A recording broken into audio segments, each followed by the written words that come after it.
Olá, está começando mais um episódio do podcast Mercado e Agro. Olha só, pessoal, o norte de Minas convive há décadas com um desafio que impacta diretamente a vida de milhares de famílias rurais: a falta de água. Em muitas regiões, as chuvas são escassas e a produção agrícola se torna cada vez mais desafiadora. Mas olha só, eu tenho uma ótima notícia: uma tecnologia desenvolvida na UFMG pode ajudar a enfrentar esse problema e, de quebra, dar destinação a um dos maiores passivos ambientais do mundo, as garrafas PET. Para essa conversa, recebemos aqui a pesquisadora da UFMG, Raquel Kênia Ferreira, que está aí supervisionando um projeto incrível aqui da nossa UFMG, aqui no nosso quintal, né? Seja muito bem-vinda, viu, ao nosso podcast Mercado e Agro, aí com uma grande notícia aí para os produtores rurais. E é claro que a gente falou do norte de Minas, mas é para qualquer lugar em que a gente tenha um desafio aí, né, com a nossa água. Então, primeiramente, bem-vinda, né? E segundo, responde para a gente que projeto que é esse, né? Que a gente pode aí, na verdade, trazer uma grande mudança na realidade do nosso interior de Minas que tem esse problema. Boa tarde, muito obrigada. É um prazer estar aqui conversando com você, explicando um pouquinho, né, sobre esse projeto no qual estamos desenvolvendo na universidade, aqui na UFMG. Trata-se de um projeto colaborativo entre professores do Departamento de Biologia e também do CTNano, né, que é o Centro de Tecnologia e Nanomateriais de Carbono da UFMG. Esse trabalho, né, colaborativo envolve professores que hoje são os coordenadores e estão aí trabalhando, né, para que esse projeto se torne realmente, né, algo benéfico e de aplicação real mesmo, né, na sociedade, trazendo esse bem para a sociedade. O professor Geraldo, ele é o coordenador do projeto. Ele é do Departamento de Biologia, tem também a Yumi, que faz parte da equipe, o professor Ari Correia, o professor Luiz Orlando Ladeira. Ou seja, o que a gente vai falar aqui é resultado de uma suadeira danada de um monte de cientistas e profissionais. Quer dizer, só de ser o UFMG a gente sabe que são ideias e estudos muito sérios e comprometidos, né? Então, eu acho, sim, justo e digno a gente dar crédito aí aos profissionais, aos cientistas envolvidos nesta solução, né? Isso, e são professores, assim, de carreira, né? Que vêm há muitos anos trabalhando, desenvolvendo tecnologia aplicada. Né? Então, nós pensamos em resolução de problemas, trazendo a tecnologia a favor da sociedade, né? Que tenha impacto social, ambiental, e que seja transversal, no ponto em que você consegue beneficiar desde o pequeno empreendedor, o agricultor, até grandes empresas, né? Então, a tecnologia está aí para esse favor. Então, os profissionais envolvidos, eles têm esse compromisso. Ótimo. Então, vamos explicar, assim, de forma bem didática, graças a Deus que ela é professora também, né? Explica pra gente como é que vocês inventaram, né, de solucionar essa questão tão grave que é a seca, né, do norte de Minas, mas na verdade é qualquer lugar que tenha seca, que tenha um solo mais seco com dificuldade de reter água, né? E como que surgiu essa ideia de usar a PET? Então, garrafa PET. Isso. Então, um dos inventores dessa tecnologia, o professor Luiz Orlando Ladeira, ele brinca que ele teve uma luz, né? E ele é muito criativo, né? Ele possui um reconhecimento aí internacional pelo desenvolvimento de tecnologias que são, assim, diferenciadas mesmo. Ele teve essa luz do ponto em que o PET em si, ele é um polímero que a base da formação desse polímero, ele possui um anel aromático, que é ligações de carbono em forma cíclica, e que isso serve como um template para a obtenção do material de grafeno, né, que hoje a gente escuta falar muito sobre o grafeno.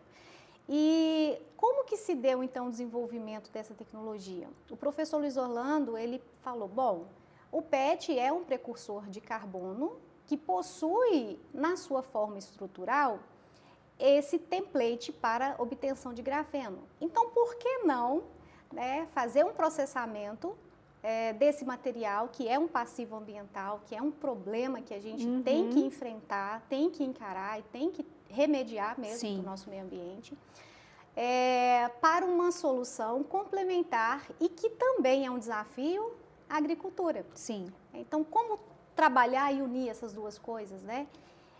Então, partindo de um processo que nós chamamos de pirólise, nós obtemos a decomposição desse PET na sua forma de pó, pós-processamento. O PET ele é micronizado, né? E posteriormente ele é processado por essa técnica de pirólise. Então, o nosso meio hoje, vamos dizer que é o substrato para deposição dessa camada de carbono obtida a partir desse polímero, né, do PET, é feito em temperatura controlada, em um reator controlado, mas é um processo muito simples. Então, o viés da tecnologia é esse, é utilizar o PET pós-consumo, micronizado, né, com um meio, que no caso o substrato é a vermiculita, em um ambiente controlado, né, e você obtém então a decomposição da molécula de PET, onde esses anéis aromáticos eles ficam organizados, né, na forma de um material bidimensional, trazendo aí, conferindo aí novas propriedades para essa vermiculita. Ela é professora de química, né? Isso, professora. Olha só, professora de química, vamos explicar para quem está nos assistindo de uma forma assim bem didática, né? Na prática é o quê? Vocês transformam a garrafa PET numa espécie de pó e depois esse pó ele é misturado à terra? Seria Isso. algo mais ou menos assim? Não à terra. Hoje o nosso veículo, né, vamos dizer assim, é a vermiculita. Então nós pegamos essa vermiculita, misturamos ela com o PET micronizado, é um processamento que é feito no PET pós-consumo, né? Onde a gente tem diferentes formas de reciclar o PET. Uma das formas hoje é esse processo de micronização para utilização como matéria-prima em outros processos. Então, a gente parte desse PET micronizado e aí misturamos com a vermiculita e levamos para esse processo de pirólise, aonde acontece, né, toda a mágica e toda a parte que é de recobrimento, né, por esse material que é a parte do template de grafeno que recobre aí essa partícula de vermiculita e com isso nós temos, né, o nosso produto que é conhecido como a vermiculita nanoestruturada. Ah, entendi. E o objetivo de toda essa tecnologia, dessa mistura toda aí, é a retenção de água? Exatamente. Explica pra gente qual que é o resultado, né, disso aí nos testes que vocês já estão fazendo. Agora vocês vão partir para campo, né, para testar na prática lá no norte de Minas. Sim. Como que tem sido esses resultados até aqui? Essa camada de carbono que ela passa a compor a superfície da vermiculita, ela possui uma área superficial elevada.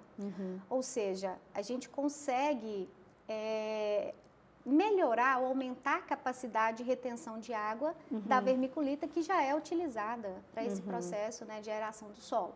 Então, essa camada de carbono, ela aumenta, ela potencializa essa capacidade de retenção de água, que a gente fala que isso é uma propriedade, uma característica do material que é elevada à área superficial específica. Ou seja, para cada grama do material, nós conseguimos ampliar a área superficial específica em torno de 350 metros quadrados. Então, isso faz com que a capacidade de absorção da água ela seja aumentada. Então, é uma área disponível, vamos dizer assim, para que a gente tenha aí a absorção da molécula de água, né? E também, posteriormente, a biodisponibilidade aí, na aplicação do solo.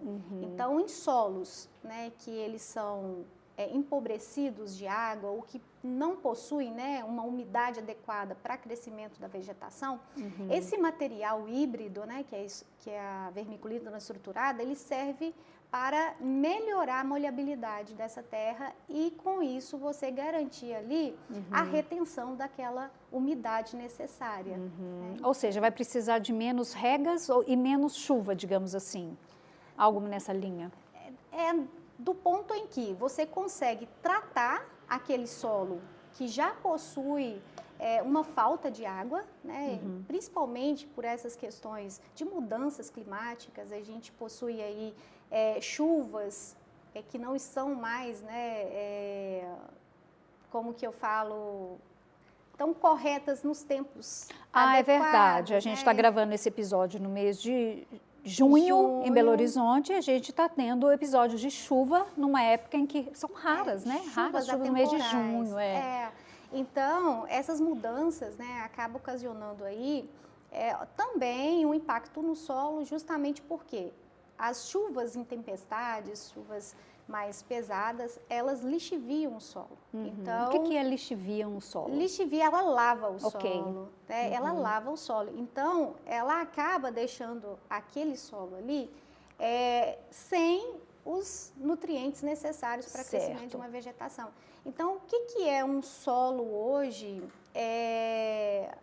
que possui falta de água, né? Como que a gente observa isso? É aquele solo rachado, que não possui vegetação. Aquela imagem clássica da seca, né? Que a gente vê nos livros, né? Exato. Então, fica muito compactada, né? Então, ali, para que ela tenha novamente a capacidade de produzir uma microbiota adequada, você tem que voltar a ela na sua constituição ideal. Sim. Então, você faz um processamento de aeração, você faz um tratamento, né, ali naquele local. Então, o nosso material que nós estamos aí pesquisando, desenvolvendo, é justamente para você garantir que aquele meio, que aquela terra ali, que aquele solo, ele volte a ser possível de ser cultivado. Entendi. Nos testes que vocês estão fazendo lá, vocês estão fazendo com que tipo de vegetação?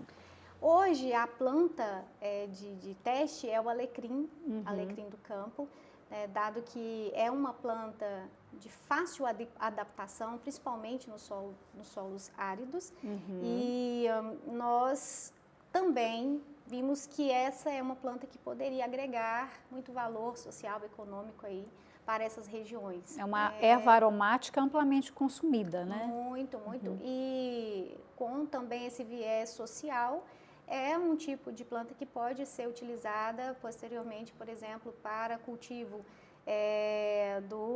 do mel, também do própolis, geleia. Os subprodutos gerados a partir, né, do alecrim. Isso. Esse projeto, né, ele tem também essa participação social, onde já tem alguns vínculos, alguns contratos assim para serem iniciados nessas 5 cidades que vão ser escolhidas para o norte de Minas, de forma que os apicultores, os agricultores, eles vão estar envolvidos nisso. Então, espera-se, né, que essa tecnologia ela possa melhorar também a qualidade de vida dessas pessoas, de forma que seja uma forma de economia também para eles, né? Quando a gente fala em agro, a gente fala necessariamente em investimento em tecnologia, especialmente em tempos de climas tão instáveis, né? A gente está vivendo agora aí a possibilidade de um El Niño extremamente forte, né, para esse ano de 2026, início de 2027, que vai gerar um impacto muito grande, né, no agronegócio, com certeza. E quando você pensa numa solução dessa, a gente consegue dar um pouquinho mais de esperança, especialmente para aqueles pequenos produtores, né? Quando você fala em norte de Minas, é uma região conhecida realmente com desafios históricos, né, relacionados à falta de água e à chuva. Então, assim, mas é um projeto que está começando, gente, é um projeto que está começando, mas que vai mudar a história, né, de muita gente. Se Deus quiser, ele vai conseguir sair, né, do ambiente, né, dos estudos e ir na prática, né? Já existe uma expectativa lá no norte de Minas, o pessoal lá já está sabendo dessa possibilidade, já estão enchendo assim o coração de esperança. Como é que está isso?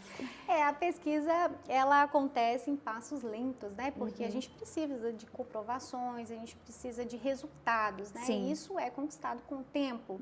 Né? Então, trata-se de um projeto que está em andamento. Então, toda a parte de obtenção de resultados hoje em laboratório estão sendo feitas para que seja estabelecido as condições de uma aplicação real. Certo. Então, hoje nós temos a estufa no Departamento de Biologia e de Ecologia, onde estão sendo feitas essas mudas. Inclusive, a gente tem alguns registros, fotos, onde a gente mostra essa diferença do plantio dessas mudas de alecrim do campo, com e sem esse material nanoestruturado, a vermiculita nanoestruturada. Aí é perceptível a diferença. Isso, é perceptível. A gente observa que a planta, né, com o material híbrido nanoestruturado, à base de carbono, ele desenvolve 3 a 4 vezes mais do que o material Ótimo. De referência, né, que é o nosso controle. Né? Então, aí são feitas todas as medições, é rigoroso. Então, a pesquisa, ela, para ser estendida, para ela ser aplicada numa realidade, ela precisa de ter esses viés assim, de comprovação. Né? Então, esperamos, né, de forma bem otimista, que seja um projeto que, sim, que vai ter um resultado, né, e impactar muita gente, trazendo aí duas questões muito importantes, né, que é a questão de reutilização, de remediação, de tratamento aí para esse passivo ambiental que é o PET e servir como uma tecnologia aplicada para a agricultura. Lembrando que uma garrafa PET ela pode durar aí na natureza quantos anos? Em torno de 400 a 800 anos, né? Depende da forma no qual esse PET está disponível, né? Então, ele passa por todas as fases de degradação. Então, é diminuição desse tamanho da partícula do PET. Então, ele vai diminuindo aí, degradando ao longo dos anos. Mas hoje a gente vê que a gente tem um acúmulo, né, gigantesco, né, que por mais que a gente consiga reciclar maior parte do PET, ainda temos assim que combater de frente mesmo esse problema ambiental para os próximos anos, para o nosso futuro, né? Sim.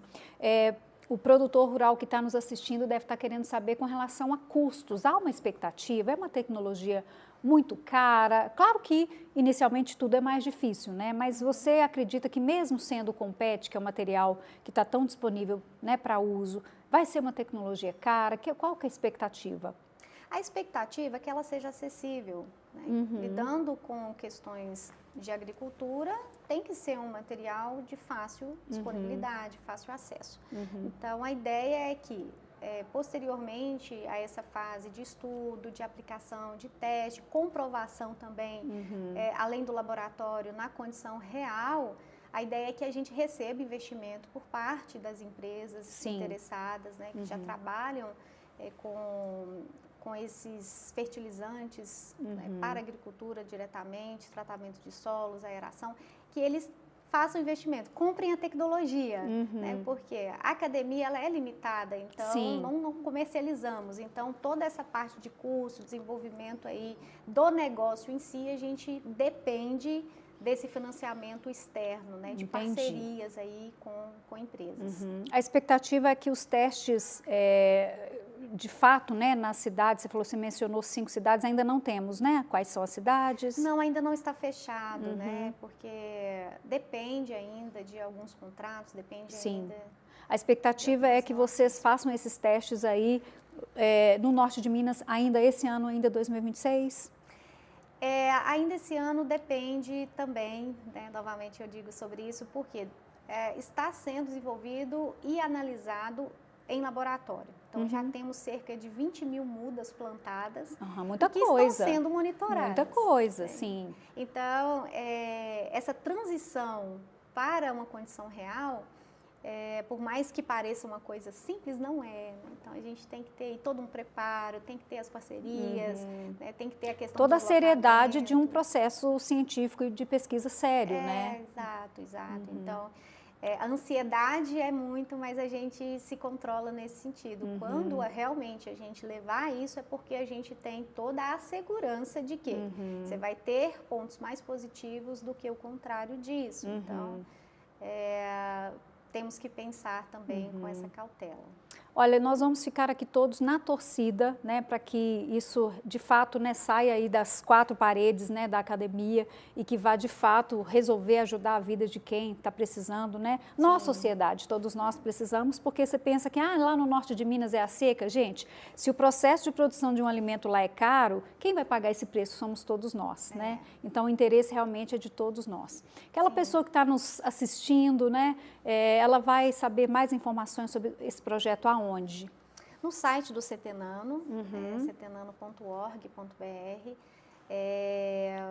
também nas páginas sociais do CT, né? Temos o Instagram do CETENANO também, da UFMG, então encontramos os detalhes lá nessas Maravilha. páginas. Parabéns pelo Muito trabalho, obrigada. pelo seu trabalho, pelo trabalho de todos aqueles que você citou o nome no início, mas que a gente faz questão, né, de agradecer e parabenizar pela luz, né, que teve aí o mentor desse projeto todo. A gente sabe que essas coisas, elas não acontecem por acaso, não acredito que foi realmente uma iluminação divina, porque o problema é sério, é histórico e precisa de uma solução urgente. É verdade, é verdade. Obrigada, Raquel, Por nada, mais uma um vez. prazer. Parabéns pelo seu trabalho. Manda um abraço nosso lá do Diário do Comércio para todo mundo. Tá joia. Tá Muito bom? obrigada. Tchau, tchau. Para você que esteve conosco até aqui, muito obrigada pela sua companhia. Pega o link desse programa, compartilha com todo mundo, compartilha aí nos grupos de WhatsApp. Eu tenho certeza que quanto mais a gente falar dessa notícia, desse estudo tão incrível, quanto mais a gente também, né, criarmos todos uma expectativa em relação a isso, mais chance ele tem de sair da academia e ir para a nossa realidade. Um beijo grande para você e até a próxima.